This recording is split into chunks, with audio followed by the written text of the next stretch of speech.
하나님의 말씀 다니엘 1장 17절에서 21절까지 말씀입니다. 하나님이 이 네 소년에게 학문을 주시고 모든 서적을 깨닫게 하시고 지혜를 주셨으니 다니엘은 또 모든 환상과 꿈을 깨달아 알더라.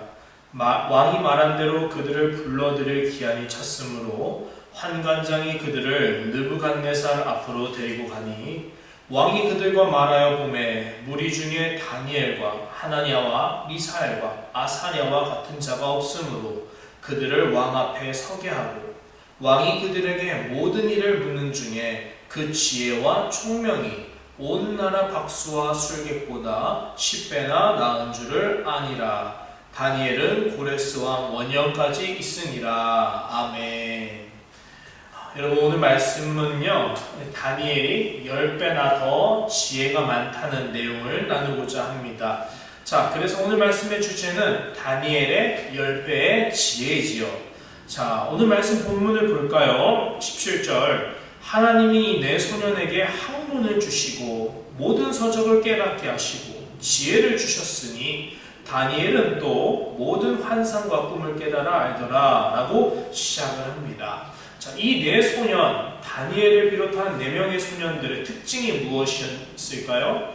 지난주 수요예배 때 말씀드렸던 것처럼 이 4명의 사람들은 세상을 두려워하기보다 하나님을 더 두려워할 줄 아는 사람들이었어요. 이런 사람들을 뭐라고 하냐면 경건한 사람이다 라고 합니다. 경건한 사람. 오늘날 우리가 살아가는 시대에서는 좋은 사람, 우리가 정말 닮고 싶고 우리가 되고 싶은 사람은 경건한 사람이 아니죠. 많은 사람들은 경건한 사람이 되기보다는 현실적인 사람, 실속 있는 사람, 좀 잘 사는 사람이 되기를 원하죠. 그래서 아이들을 낳을 때 아이들에게 어떻게 하면 더 좋은 교육을 줄 수 있을까 고민하기도 하고, 여러 가지 우리가 현실적이고 실속 있는 삶을 살기 위해서 살아가곤 합니다. 그러나 다니엘과 이 네 친구들은 그렇지는 않았던 것 같습니다. 왜냐하면 지난주에 말씀드렸던 것처럼 목숨이 왔다 갔다 할 수 있는 그런 중대한 상황에서 이들은 실속을 선택하지 않았기 때문이에요. 현실을 선택하지 않았기 때문이에요. 남들의 눈에 보면은 어쩌면 멍청한 일일 수도 있고 현실적이지 못한 선택처럼 보입니다. 무엇이요?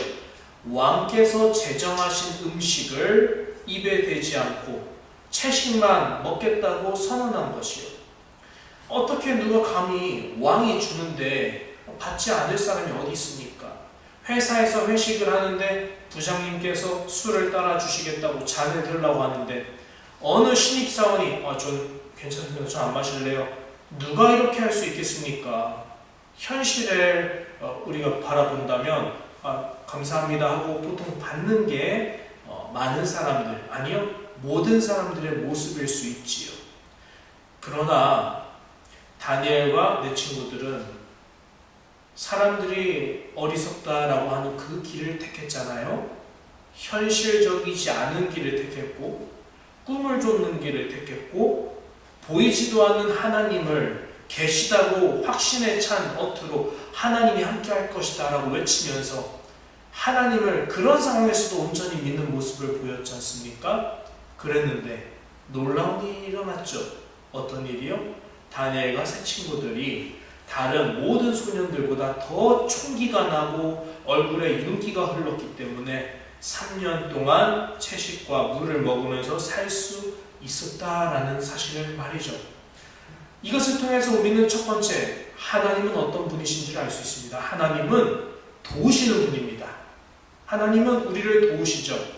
우리가 하나님을 위해서 선택하기만 한다면 하나님은 뒤를 봐주시죠.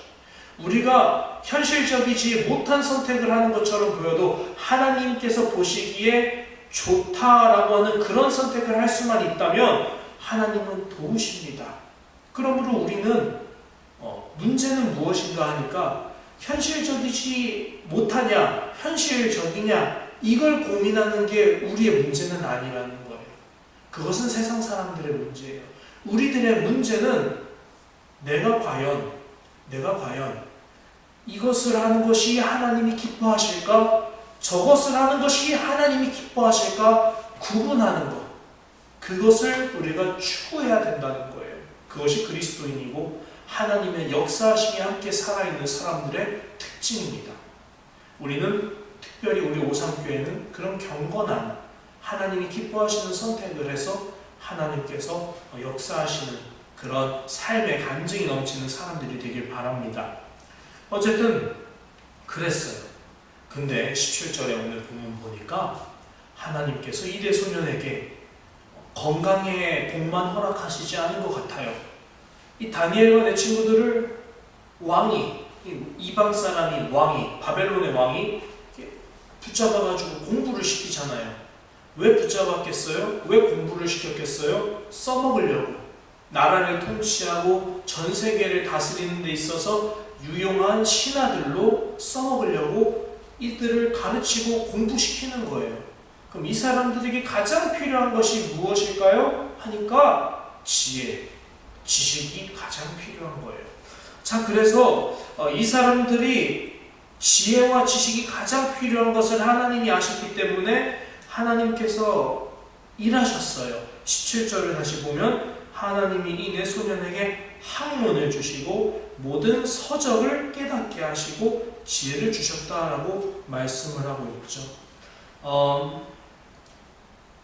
노력을 하지 않으면 지혜를 주시고 싶어도 내가 지혜를 받으려고 노력하지 않으면 지혜는 당연히 안 생기죠.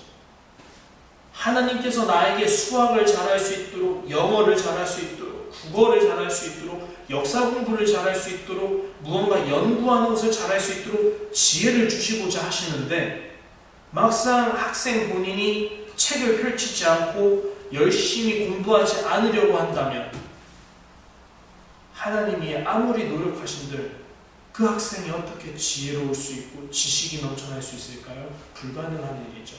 다니엘과 내 친구들의 특징은 강단이 있었다는 것을 우리가 성격을 통해 볼 수 있어요. 야채만 주십시오. 남들이 걷지 않는 특별한 길을 이 사람들은 굳이 자처해서 걸을 만큼 자존감이 높은 사람들이에요. 우린 할 수 있다. 난 할 수 있다 하는 사람이에요. 저도 다시 살을 빼기 시작했어요.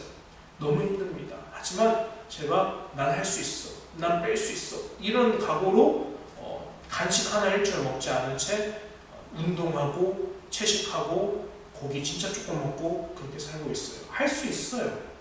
근데 이렇게 강단이 있으면 이런 사람들은 운동만 강단 있게 할 수 있는 것만 아니라 밥만 채식을 강단 있게 먹는 걸 할 수 있을 뿐만 아니라 뭐도 강단 있게 할 수 있느냐?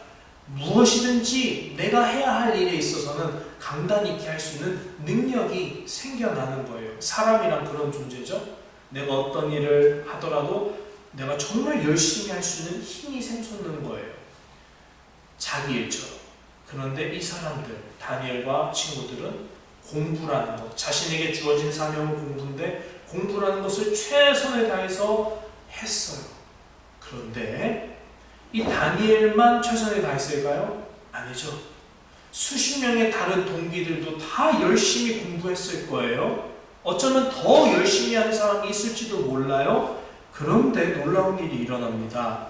자, 이 하나님께서 다니엘과 내 소년에게 지혜를 직접 주시고 공부할 수 있는 머리를 열어주시고 모든 책을 읽든지 간에 이 책이 어려운 건데도 깨달을 수 있도록 지식을 주셨는데 그 수준이 어느 정도까지 갔느냐가 중요하죠. 자, 다음 보세요.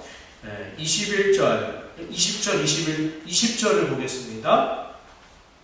왕이 그들에게 19절부터 보겠습니다. 왕이 그들과 말하여 보매 무리 중에 다니엘과 하나냐와 미사엘과 아사랴와 같은 자가 없으므로 그들을 왕 앞에 서게 하고. 자, 여기서 왕이 이 다니엘과 동기들 수십 명을 테스트했겠죠.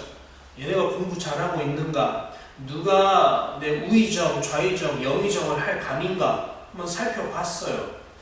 얼마나 똑똑한지를 질문을 했겠죠? 다들 각자 대답을 했을 거예요. 그런데 왕이 그들과 그렇게 말하여 보니까 누가 가장 뛰어나는가? 다니엘, 하나냐, 미사엘, 아사랴 같은 자가 없다. 이 네 명과 같은 자가 없다라고 해요. 자, 더 나아가서 20절 왕이 그들에게 모든 일을 묻습니다. 얘네가 특별하니까 내 앞으로 데려와 해가지고 이제 더 묻는 거예요. 완전 묻는 거예요.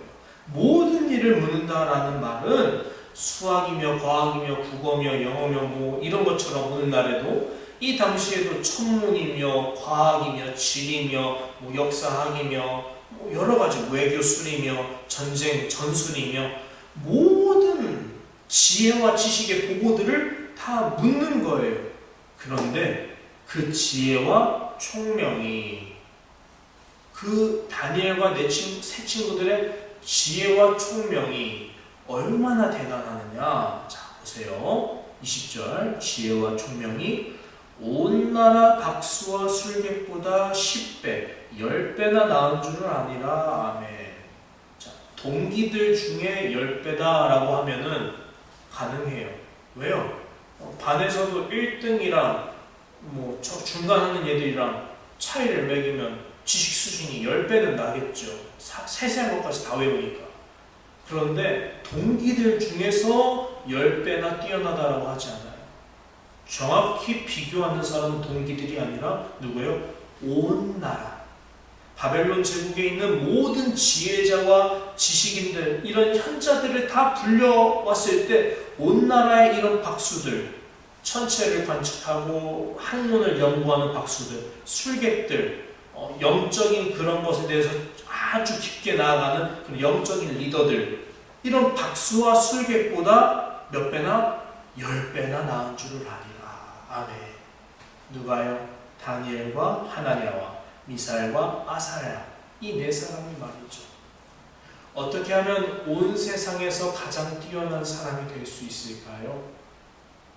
라고 묻는다면 우리는 이렇게 대답해야 됩니다. 사람은 할 수 없지만 하나님은 하실 수 있습니다.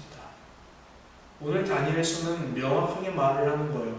하나님은 살아계시고 하나님은 지혜를 주시는 분이시고 하나님은 모든 서적을 깨달아 알게 하시는 능력의 하나님입니다. 그러나 이것만 말하는 것이 아닙니다. 두 번째도 말하죠. 어떻게 하나님은 그런 지혜와 지식을 주셨을까요? 하실 수 있죠. 문제는 무엇인가? 누가 그 지혜와 지식을 받는가예요. 내가 얼만큼 하나님께 헌신하는가? 내가 얼만큼 세상의 눈치와 세상의 조롱에 아랑곳하지 않고 현실적이지 못하다, 실속 있지 못하다라는 조롱을 듣는다 할지라도 내가 얼만큼 내 초점이 어떻게 해야 하나님이 기뻐하실까에 있는 사람, 그런 사람을 하나님은 시대의 주역으로 쓰실 것입니다. 말씀을 맺도록 하겠습니다. 하나님은 이 시대에 뜻이 있으시고 소원이 있으십니다. 예수님께서 우리에게 많은 사람에게 나아가 제자를 삼고 세례를 베풀라라고 말씀하셨죠. 세례는 아무나 베풀 수 없죠. 하나님의 뜻에 합당한 사람, 정말 하나님을 사랑하는 사람, 그런 사람이야말로 제자를 삼을 수 있는 능력이 생기는 것이고 영적인 성령님의 임재가 나타나는 세례를 베풀 수도 있는 거예요. 그렇다면 우리 오산교회 모든 성도님들이 어느 누구를 만나든지 간에 그 사람들을 변화시킬 수 있고 그 사람들을 예수님의 제자로 인도할 수 있고 그 사람들에게 구주 예수 그리스도를 영접하게 하여서 세례를 베풀 수 있는 능력이 있으려면 우리 오산교회 모든 성도들의 목표는 무엇이 되어야 될까? 다니엘과 같은 사람이 되어야 되는 것이 우리의 목표라고 볼 수 있는 겁니다. 정리하겠습니다. 그러므로 우리는 구해야 돼요. 하나님, 저에게 제자 삼을 수 있는 지혜를 주세요. 구해야 돼요. 하나님, 저에게 영혼을 살릴 수 있는 성령의 지혜를 주세요. 구해야 돼요. 하나님, 저에게 이 악한 세대에서 거룩한 사람답게 살아갈 수 있는 지혜와 지식의 분별의 영을 부어주세요. 그래서 제가 하나님께서 기뻐하시는 선택을 할 수 있도록 그런 분별하는 지식을 주세요. 기도해야 돼요. 우리의 가장 큰 목표 중에 하나, 2021년도 우리는 다니엘처럼 그런 분별할 수 있고 하나님의 뜻에 헌신할 수 있는, 그래서 하나님께 지혜와 지식의 복을 무궁무진하도록 얻는 그런 한 해가 되기를 바랍니다. 기도하겠습니다. 하나님 감사합니다. 우리 사랑하는 오산교회 모든 성도님들, 어린아이로부터 어른에 이르기까지 다니엘과 같은 하나님께서 기뻐하시는 일을 헌신하고 하나님께 지혜를 받아 주님의 뜻을 최선을 다해서 할 수 있는 사람, 아버지, 우리 오산교회가 그런 사람들이 되길 원합니다. 우리 오산교회에게 맡기신 사명을 우리가 잊지 않았습니다. 많은 사람을 제자로 삼아 세례를 베풀고 주님의 말씀을 지켜 따르게 하는 것, 우리가 그것을 할 수 있으리라 믿습니다. 하오니 주여, 우리에게 할 수 있는 능력과 지혜를 허락하여 주세요. 예수님 이름으로 기도합니다. 아멘.